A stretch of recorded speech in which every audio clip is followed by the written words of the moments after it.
Au milieu de toutes ces marques, de tous ces produits qui sont plus miraculeux les uns que les autres, comment s'y retrouver pour adopter les bons gestes pour avoir une belle peau? Je te dis tout aujourd'hui. Bonjour et bienvenue dans cette nouvelle vidéo de Sonia la trentenaire. Ici on parle exclusivement de soins naturels, que ce soit pour ta peau, tes cheveux et ta santé. Que tu utilises des produits industriels ou des produits naturels, il est important d'adopter les bons gestes pour avoir une belle peau. Et la première chose à faire, c'est de déterminer son type de peau. Est-ce que tu as la peau plutôt à tendance grasse ou la peau plutôt à tendance sèche?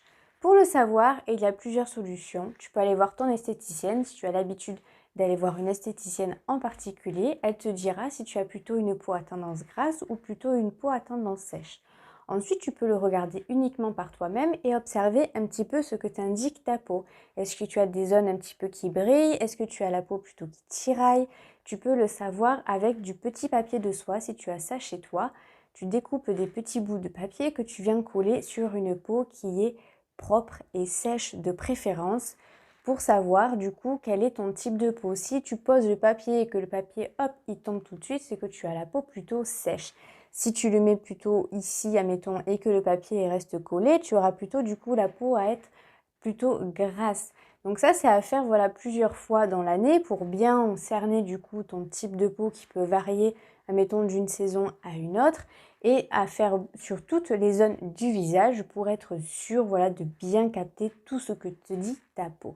Ensuite, pour nous les filles, ce qui est sympa aussi à faire, c'est de noter sur notre petit calendrier, en fonction de notre moment d'ovulation ou à l'approche de nos règles, les différentes phases que peut avoir notre peau en fonction voilà, de notre cycle menstruel pour être sûr de bien cerner tout ce qu'elle te dit.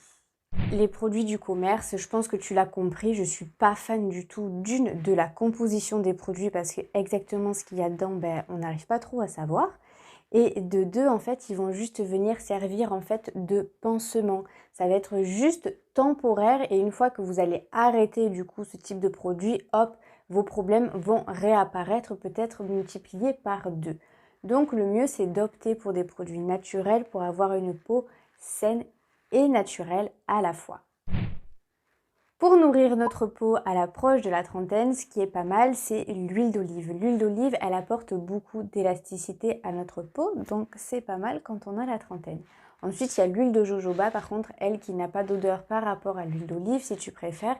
Et elle aussi, elle peut servir un petit peu à réguler du coup le sébum. Il y a aussi l'huile de noix de coco qui est super bien. En ce qui concerne l'hydratation, tu as ou le gel d'aloe vera ou le gel de lin et même les hydrolats. Il y a différents types d'hydrolats et chacun a une particularité. L'eau de rose, le romarin, la verveine, le thym. Chacun a des vertus différentes, donc d'avoir des routines qui durent des heures et des heures et des heures. Plus il y aura le moins d'ingrédients possible et le plus minimaliste possible, plus ta peau va comprendre ce que tu lui mets dessus et elle va mieux absorber les produits également. Pour le matin, l'idéal c'est hydrolat et gel de lin ou d'aloe vera.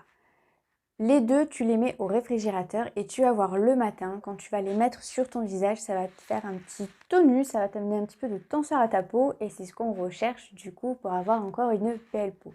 Tu commences déjà par mettre un petit peu d'hydrolat et tu l'enlèves délicatement avec un petit coton.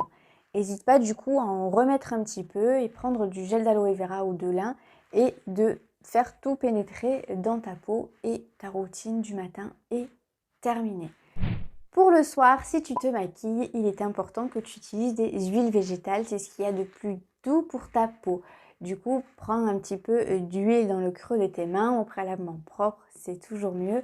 Et en profitant aussi pour masser un petit peu ton visage, tu vas voir, ça va relancer la circulation sanguine de ton visage et ça, c'est vraiment top. Ensuite, tu utilises un petit savon doux et non un savon abrasif, ça va faire que du bien à ta peau. Ensuite, un petit coup d'hydrolat, un petit peu de gel d'aloe vera, de lin ou un petit peu d'huile, vraiment quelques gouttes à mettre sur ton visage là où tu en as besoin et c'est terminé. Cette routine vraiment prend à peu près 15 minutes dans ta journée, ça prend pas énormément de temps. Si tu as des questions concernant peut-être ton type de peau, quels sont les produits que tu dois utiliser ou tout autre type de questions, je suis là en commentaire. N'hésite pas du coup à me retrouver sur mon compte Instagram, je partage pas mal de choses là aussi. Sur ce, je te dis à la prochaine. Ciao!